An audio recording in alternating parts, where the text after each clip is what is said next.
This is Shahan. We're from Queasy Games. We're working on this title called Sound Shapes. It's a musical platformer.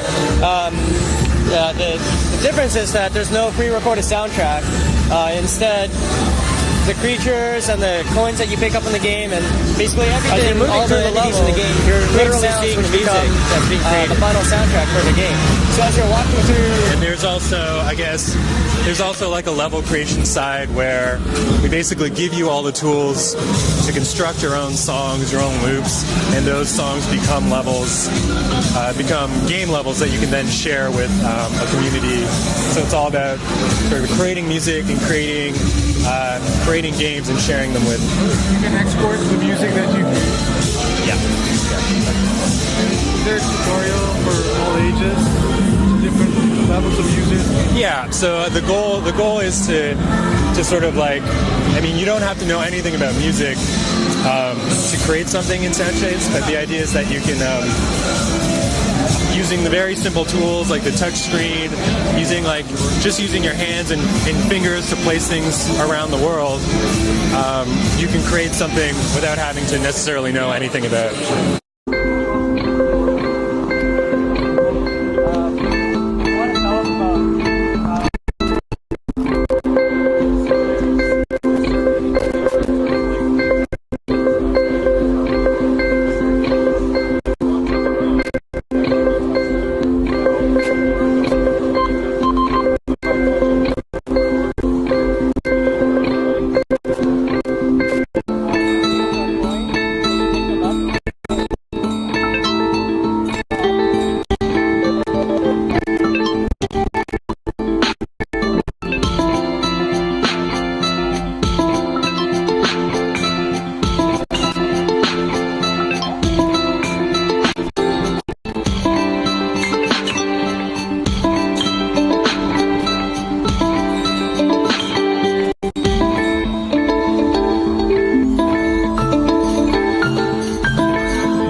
Obviously go from a different layer of gameplay back in, and we're in the basket, and then we tilt halfway across, and it just shows how we can vary it, with the new Vita inputs and the new Vita controls, and it's really, really suitable for a handheld device. It feels really, really natural.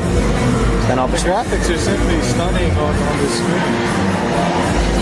And then we come across, and this sort of gives us our nice platform to get across to the next puzzle. Obviously I can't get through here, so my next port of call is, okay, well, what do I need to do?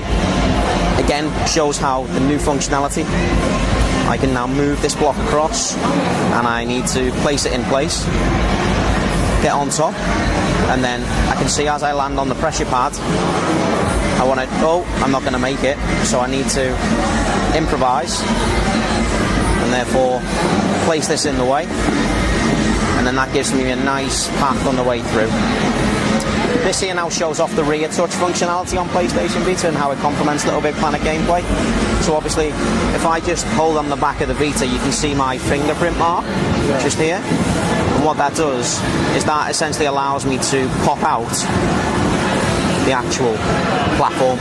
I can also use front touch to push it back in, so it's really forgiving.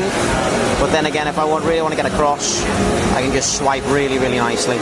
And then again, it just adds another variation, another layer of really, really cool, fun, simplistic gameplay. Again, this is rear touch and just shows how it can be used in a different way within a level for puzzling. So obviously I can use my back touch and I can pop out as many of these as I want, but then I realise I can't get up, so I can use the front touch here just to create myself a nice little path up, Sackboy, like that. And then obviously if I think, oh, I can't get across, I'll put that, there we go. And then I need to get the correct combination, which works for me, to be able to get Sackboy to the very top. So then we come through, and as we approach the end of this showcase level, my favourite part, we get in the actual sardine can, and we grab, and we swing Sackboy to success. And there we have Little Big Planet on the PlayStation Vita. Absolutely, it's one of those things that obviously with Little Big Planet you want to make sure that it's, you know, it's fresh and there's something new all the time. That's the idea. It's about keeping, you know, the experience fresh and varied. And with the new functionality of the Vita working so well with LBP tools and existing power-ups and things, you can do a world of different things. And it's going to be really interesting to see what creators actually come up with. Well, I appreciate your time. It's no problem.